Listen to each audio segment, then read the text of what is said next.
We're inside the 2011 Infiniti G37 Sport Edition Convertible Coupe.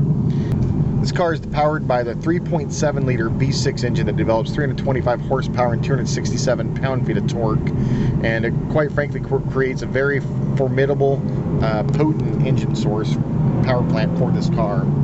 Very fun to drive, feels very torquey, and 0 to 60 times you're looking at about the 6-second range roughly, depending on driver. It's about $25,000 cheaper than the E550 convertible I looked at back in February, and for all intents and purposes I think it's a far better value. It's just as much as fun as the E550, gets better fuel economy, has more features, and a fit and finish and an interior to die for.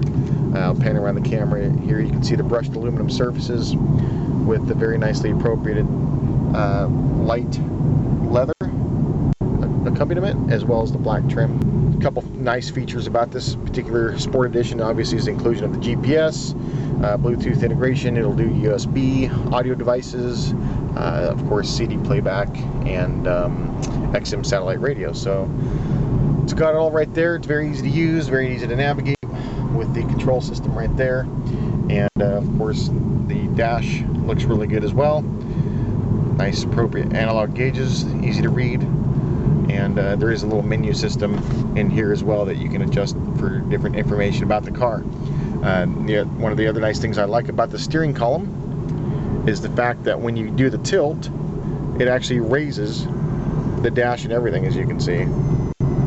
So everything raises all together, that way you can keep the perfect view of the gauges the whole time. And of course the wheel is telescoping as well. As you can see, it'll go in and out, forward and backwards, straight forward and straight in electronically, which is a really nice touch. The audio system is powered by a multi-speaker Bose audio system, which includes 3 speakers in each door, and there's also integrated sound effect speakers. When I say sound effects, they create like a stadium effect, if you will. They kind of give you that ambiance of a pseudo surround type environment. Seems to work pretty effectively. I guess if I had to nitpick anything about the audio system, is I probably wouldn't have used Bose speakers, because in my opinion and my experience with Bose, they don't tend to deliver the highs and the lows that I've seen in other speaker manufacturers like Harman Kardon or Infiniti. So outside of that, though, it does sound pretty damn good. I like it. Most people are not going to complain about that at all.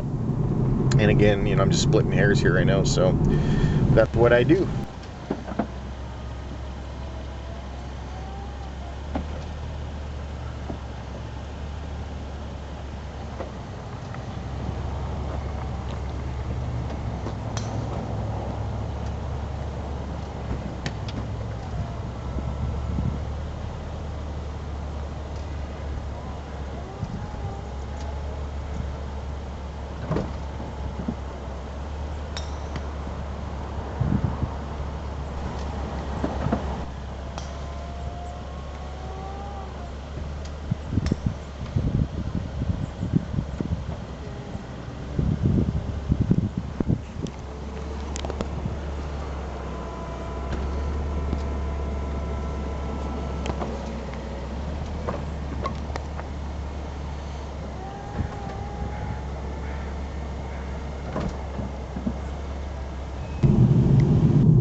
This car is an absolute thrill to drive. Compared to the E550 convertible cabriolet that I had earlier this year, I think it's definitely a far better value.